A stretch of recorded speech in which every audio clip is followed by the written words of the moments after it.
But I think what we're going to do right now is go ahead, and I think we've got about 5 minutes to pick a few questions. So I'm going to, bear with me 1 second. I'm going to go ahead and take a look. There's a lot of questions here.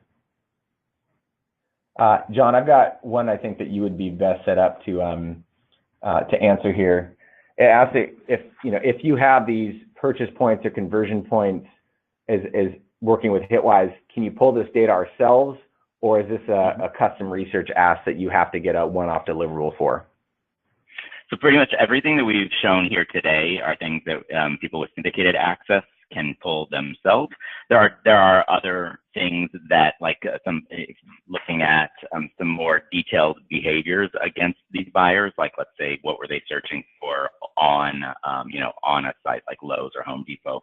Those would be a little bit more targeted to a custom engagement, but for the most part of everything we've shown here today are things that people with syndicated access to our audience view platform can go in and pull themselves. Got it. No, that's helpful, John. Here's one, and I'll take the answer here. When talking to the Stitch Fix example, there was a question about, doesn't Stitch Fix already know this? Why do they need us to help us with that? That's a great question. And in that particular case, we get asked that often. Hey, is a marketer or as a brand or whoever owns their first-party data, I'm already logging that and I'm seeing it for myself. I don't need you to tell it to me. That is completely valid.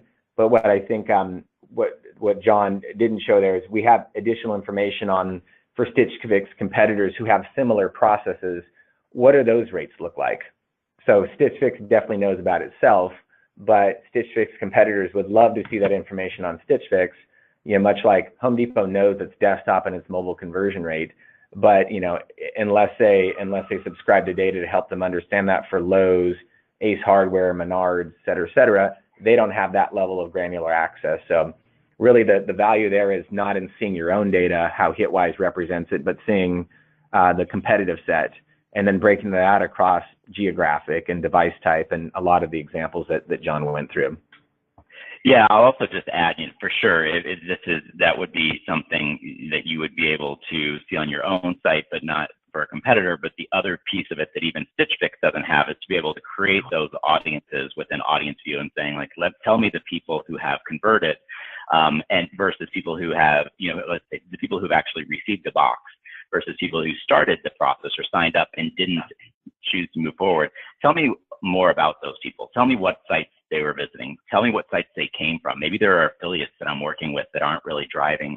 They're driving visits or signups, but not purchases. Tell me what else they're searching for. Are they visiting sites like Nordstrom's? Are they visiting sites like Old Navy? That'll help me identify. Maybe I don't have the right assortment of merchandise after they've gone through the initial sign up phase and they decided, this isn't really the type of site for me, to help them understand how can I get more, how can I do a better job of converting those who haven't converted, and how can I find more of the people who are already converting and receiving shipments from me. Yep. No, that's super helpful. And maybe last question here, and I think that just based upon the time this hit, I think it was part of the Home Depot Lowe's analysis discussion. It really asks, like, do you know why? Why are these consumers going to a competitor, and how can the brand figure that out? And I think that's a fantastic question. We can definitely understand the who, right? So when John said in the segment builder of our platform, you can identify a visit to Lowe's, did not buy at Lowe's, and bought at Home Depot. Let's carve out that group of people and look at them. What we also are able to do in the platform is to understand what was their search behavior before they got to Lowe's. So for instance, if they were searching for specific products or specific brands, if Lowe's was maybe not able to render the products that they wanted, or maybe it was, that there was a type of brand that is only at Home Depot. Like, for instance, I know Home Depot only carries certain types of paint like Behr, versus Lowe's may have exclusive deals with others. Maybe they went to try to go to Lowe's looking for a particular brand or a product that they don't even offer there, and that Home Depot had. So just looking at the delta in conversion rates, like, doesn't tell you exactly why one is better than the other. Or looking at this, who do they lost? Like, the why question comes in subsequent analysis, looking at keywords, and even it would be a custom project, but we could probably get down into the product level. What pages were they looking at? on Lowe's? And then how do you basically, the people who looked at what pages on Lowe's that then in turn went and bought something on Home Depot, what were those pages? And then what did they go view on Home Depot? There may lie more of a granular view and a product mix as to like, why did one jump to the other? That was my thought. Maybe, John, you could close up with any quick thoughts on that one. Yeah, I think it's similar.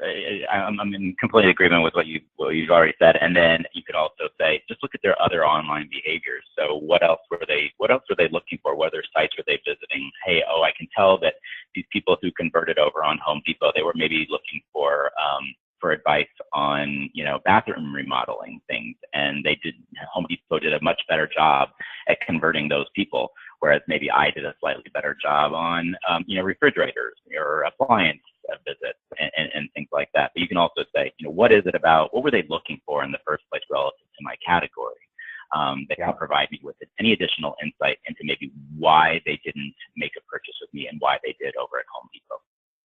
Yep. Super helpful. Well, there's a bunch more questions. We will go ahead and answer those individually. We've hit our time here, but I'll turn it back to Lisa to wrap us up.